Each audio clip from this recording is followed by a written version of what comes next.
Soil pollution.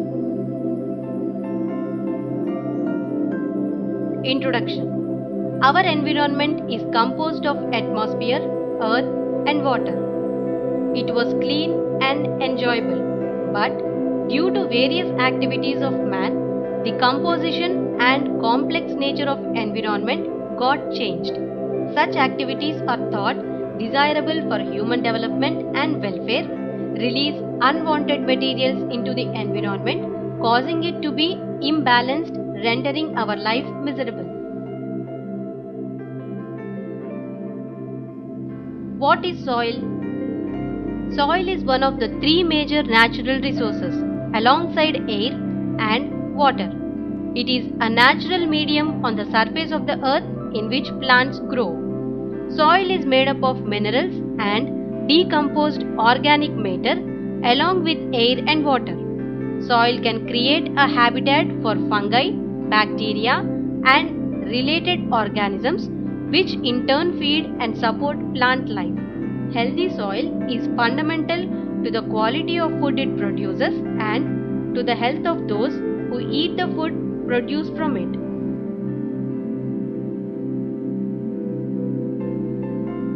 How is soil formed?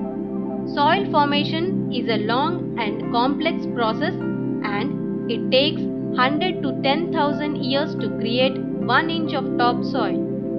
It is driven by many factors such as climate, topography, living organisms and the type of parent materials. Eventually, the parent material is divided into 3 horizontal layers. The top layer consists of mostly organic matter and biological activity.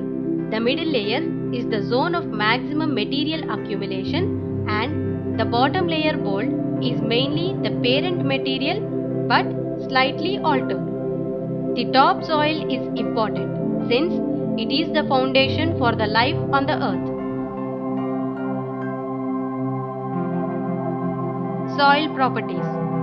Crop quality directly depends on the quality of the agricultural soil in which it grows. To determine how to obtain high quality soil, we must first understand the fundamental properties of soil. These can be divided into 3 major categories: physical, chemical and biological properties. Physical properties of soil. Physical properties of soil including color, texture, structure and porosity regulate and affect air and water movement in the soil and thus soil ability to function. Organic matter is the organic component of soil which includes the residue of dead plants, animals and organisms. It consists of nutrients necessary for plants' growth such as nitrogen, phosphorus and potassium. Soils which contain 30% or more organic matter are considered organic soil. All other soils are identified as mineral soils.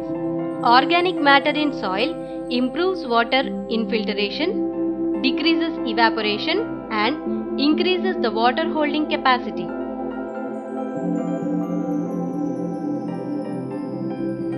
Chemical properties of soil. The term pH is used to indicate the levels of acidity or alkalinity of a soil. The range of the pH values of a good soil lies from 5.5 to 7.5. Below pH 7, the soils are termed as acidic and above pH 7, alkaline. Availability of plants' nutrients is strongly tied to the pH in soil.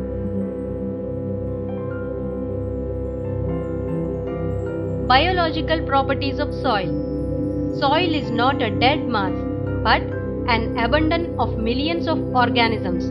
It is the most abundant and diverse ecosystem on the earth. Soil organisms include both plants and animal forms ranging from submicroscopic viruses to earthworms to large burrowing animals such as gophers. Soil microbes convert organic forms of elements to their inorganic forms and liberate carbon dioxide, ammonia, sulfate, phosphate, and inorganic forms of other elements. This process is known as mineralization.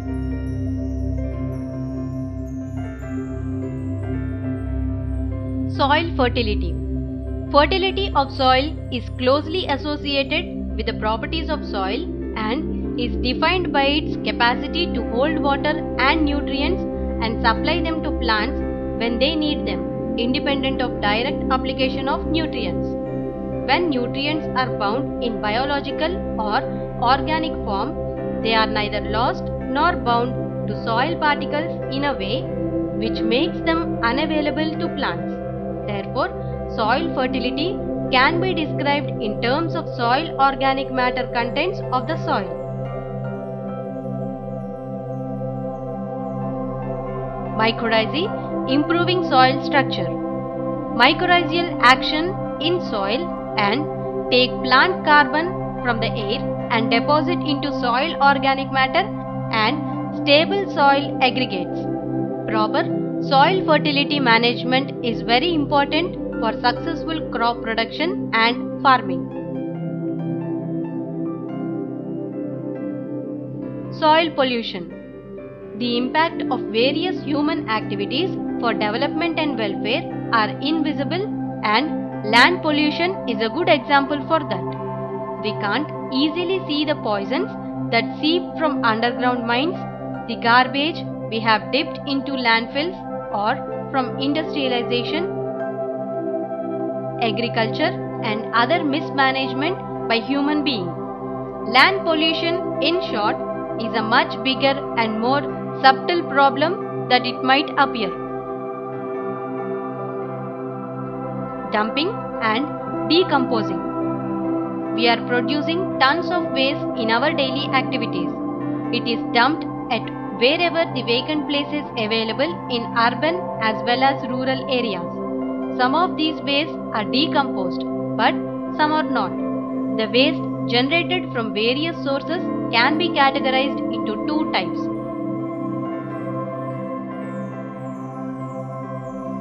Biodegradable waste.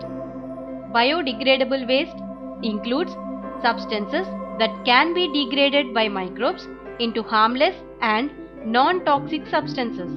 Agricultural and animal waste like leaves, twigs, hay, dung, etc. are biodegradable wastes. Non-biodegradable waste. Non-biodegradable waste cannot be easily degradable. Aluminium cans, plastic, glass, DDT, etc. are examples of non-biodegradable wastes. Nowadays, e-waste is also led to soil pollution.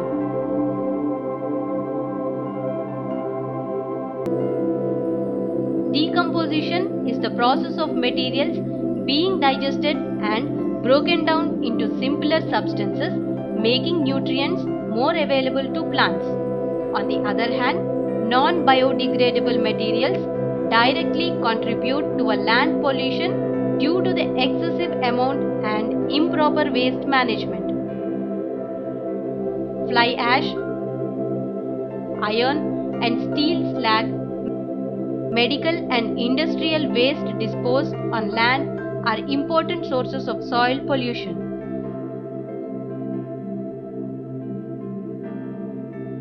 Causes of land pollution. There are many different ways by which land pollution can occur. Soils are commonly used as dumps for household and industrial waste. Thus, on the basis of sources of pollutants, soil pollution can be classified into following categories. Agricultural soil pollution, soil pollution by industrial effluents, and solid wastes.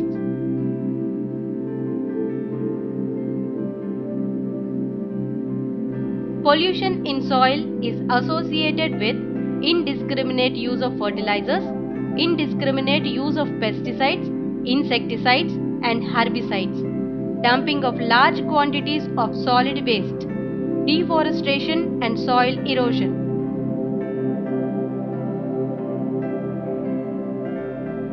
Biomagnification. The nutrients necessary for plant growth are found at very low concentrations in most natural waters. In order to obtain sufficient quantities for growth, phytoplankton must collect these chemical elements from a relative large volumes of water. The small fish and zooplankton eat vast quantities of phytoplankton. In doing so, any toxic chemicals accumulated by the phytoplanktons are further concentrated in the bodies of the animals that eat them. This is repeated at each step in the food chain. This process of increasing concentration through the food chain is known as biomagnification.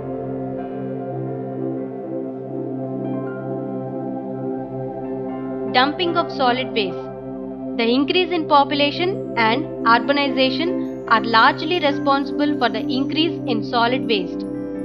Solid waste means any garbage, trash, waste tire, sludge from a waste treatment plant, water supply treatment plant and other discarded materials. Solid waste on the basis of its source of organic can be classified as municipal solid waste. It consists of household waste, construction and demolition debris, sanitation residue. Hazardous solid waste. Industrial and hospital waste is considered to be a hazardous waste as they contain toxic substances. Infectious solid waste.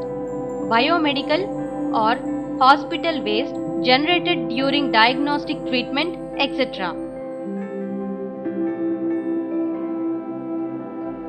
The portion of solid waste that is hazardous, such as oils, battery metals, heavy metals from smelting industries and organic solvents are ones we have to pay particular attention to.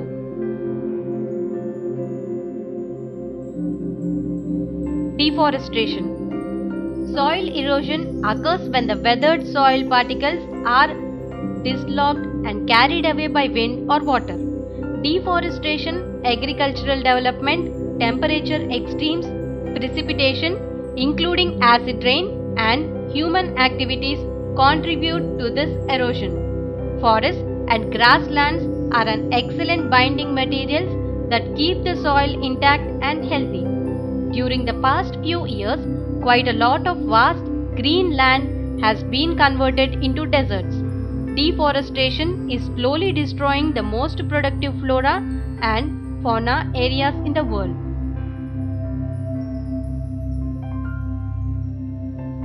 Pollution due to urbanization. Urban activities generate large quantities of city waste, including several biodegradable materials. If left uncollected and decomposed, they are a cause of several problems such as clogging of drains, barrier to movements of water, foul smell, increased microbial activities, health problems. Pollution of underground soil. Underground soil in cities is likely to be polluted by chemicals released by industrial waste, decomposed and partially decomposed materials of sanitary waste. These can damage the normal activities and ecological balance in the underground soil. Effects of soil pollution. Effects of soil pollution are vast and these can be summarized into three broad categories as follows. Hazardous chemical entered into the food chain from soil causes disruption of biochemical process. Soil becomes infertile because of waterlogging and salinity. Toxic chemicals affect plant growth and animal life. Agricultural. Reduced soil fertility, increased erodibility, larger loss of soil and nutrients, deposition of slith in tanks and reservoirs, reduced crop yield. Industrial. Dangerous chemicals entering underground water. Ecological imbalance. Release of radioactive rays causing health problems. Increased salinity. Urban. Clogging of drains, inundation of areas, public health problems, pollution of drinking water sources, foul smell and release of gases, waste management problems. Environmental long-term effects of soil pollution. If contaminated soil is used to grow food, the land will usually produce low yields than it would if it were not contaminated. In addition, the pollutants will change the makeup of the soil and the type of microorganisms that live in it. Thus, it is possible for soil pollution to change whole ecosystems. Control of soil pollution. The following steps have been suggested to control soil pollution. Reducing chemical fertilizer and pesticide use. Reusing of materials such as glass containers, plastic bags, paper, cloth, etc. Recycling and recovery of materials such as paper, some kinds of plastic and glass can and are being recycled. Reforesting. Restoring forest and grass covered to check wastelands, soil erosion and floods.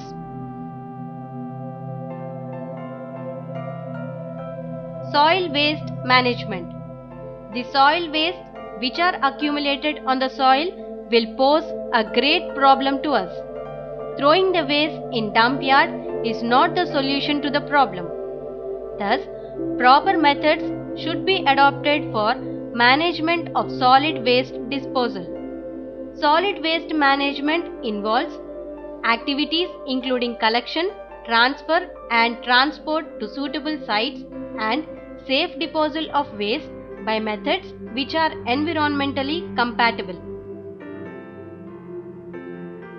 Industrial waste can be treated physically, chemically and biologically until they are less hazardous. Pyrolysis is a process of combustion in absence of oxygen or the materials burnt under controlled atmosphere of oxygen. It is an alternate to incineration. The gas and liquid thus obtained can be used as fuels. Cow dung, which releases methane into the atmosphere, should be processed further in gobar gas plants to produce gobar gas and good manure. Bioremediation. Bioremediation means to use a biological remedy to adapt or clean up contamination. Plants have also been used to assist bioremediation process. This is called cytoremediation. Biological processes have been used for some inorganic materials like metals to lower radioactivity and to remediate organic contaminants. Natural land pollution. Land pollution occurs massively during earthquakes, landslides, hurricanes and floods. These kinds of natural disasters are not only a problem in that they cause pollution but also because they leave many victims homeless. Soil conservation. Soil is one of the most important natural resources. There are several ways possible for soil conversion that can be achieved through agricultural practices and measures that can be taken at home. Plant trees. As trees grow tall, they also keep rooting deeper into the soil. Terraces. Terracing is one of the very good method of soil conversion. A terrace is a leveled section of a hilly cultivated area. Non-till farming. When soil is prepared for farming by ploughing it, the process is known as tilling. No-till farming is a way of growing crops without disturbing it through tillage. Non-till farming is a way to prevent the soil from being affected by these adversities. Contour ploughing. This practice of farming across the slopes take into the account the slope gradient and the elevation of soil across the slope. Contour ploughing helps in percolation of water into the soil. Crop rotation. Continuous cultivation of the same crop also leads to an imbalance in the fertility demands of the soil. To prevent these adverse effects from taking place, crop rotation is practiced. Crop rotation also helps in the improvement of soil structures and fertility. Soil pH. Soil pH is one of the determinants of the availability of nutrients in soil.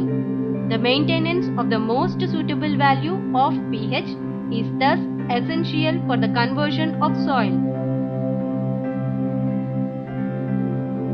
Water the soil. Watering the soil along with plants is a way to prevent soil erosion caused by wind. Salinity management. Salinity of soil is determinal to the vegetative life in the soil. The death of vegetation is bound to cause soil erosion. Hence, salinity management is one of the indirect way to conserve soil. Soil organisms. Organisms like earthworms and others benefiting the soils should be promoted. Earthworms, through aeration of soil, enhance the availability of macronutrients in soil. They also enhance the prosperity of soil. Indigenous crops. Planting of native crops is known to be beneficial for soil conversion.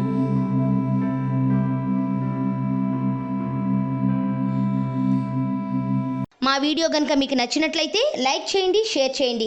ఇలాంటి మరిన్ని videos కోసం మా ఛానల్ని subscribe చేసుకోవడం మాత్రం మర్చిపోకండి. Thank you for watching.